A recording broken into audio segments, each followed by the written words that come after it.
Est-il prudent de demander un signe en réponse à une prière? Jésus lui dit, « Thomas, parce que tu m'as vu, tu as cru. Heureux ceux qui n'ont pas vu et qui ont cru. » Jean chapitre 20, verset 29. Évitez les épreuves incertaines. Le Seigneur n'agit pas au hasard. Cherchez-le très sincèrement dans la prière. Il impressionnera l'esprit et donnera la langue et l'expression. Le peuple de Dieu doit être éduqué à ne pas se fier aux inventions humaines et aux tests incertains comme le moyen d'apprendre la volonté de Dieu à son égard. Il est écrit. Jésus a répondu à Satan par les mots de l'Écriture. Il a dit « Il est écrit ». Satan a exigé du Christ un miracle comme signe de sa divinité.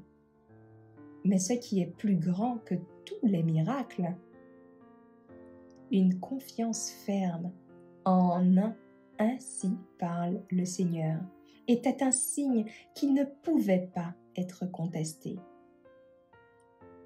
La parole de Dieu, notre guide.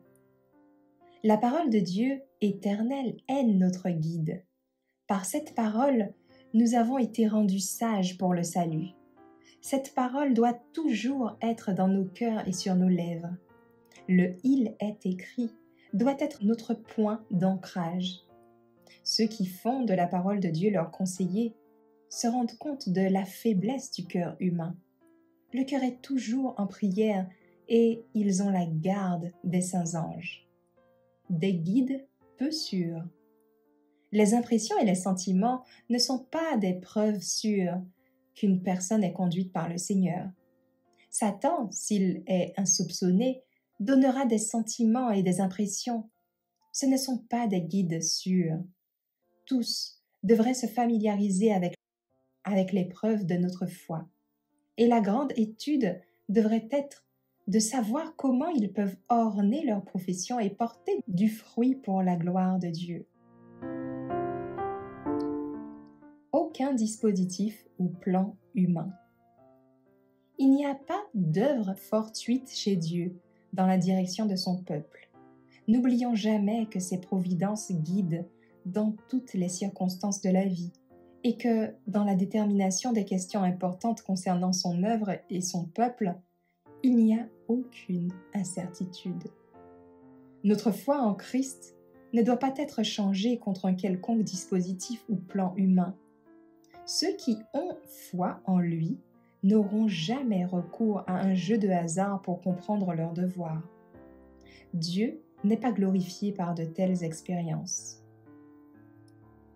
Le Christ était guidé par la volonté de Dieu.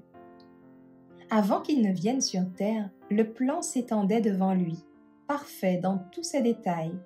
Mais alors qu'il marchait parmi les hommes, il était guidé pas à pas par la volonté du Père. Il n'a pas hésité à agir au moment voulu.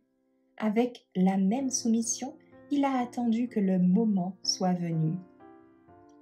Avertissement. Chez certains, le mal s'est révélé sous la forme de tests faits par l'homme pour s'assurer de la connaissance de la volonté de Dieu. Il m'a été montré que c'était une illusion qui s'est transformée en engouement et que c'est contraire à la volonté du Seigneur.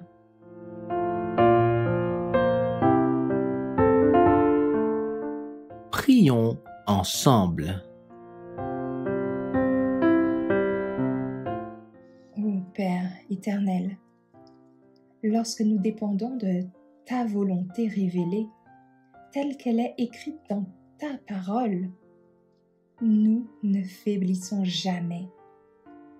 Le Saint-Esprit qui est en nous nous donnera la force, la direction et l'assurance, et il confirmera ta volonté pour nos vies, parfois par des visions, des rêves, par un ange visiteur ou par sa petite voix. Tu te réjouis de notre confiance en ses conseils. Tu es plus disposé que nous à guider nos pas et ceux de nos enfants et à leur offrir les meilleurs cadeaux possibles, à savoir ton Esprit Saint, ô Dieu. La question n'est pas de savoir si tu vas nous guider, mais plutôt si nous allons t'écouter. Aide-nous, ô Père, à avoir confiance en toi, à te croire lorsque tu dis au travers de ta parole, à te croire lorsque tu nous dis entendre et répondre à nos prières sincères de la foi. Ô Père, nous t'en prions, accorde-nous cette foi, au nom de Jésus. Amen.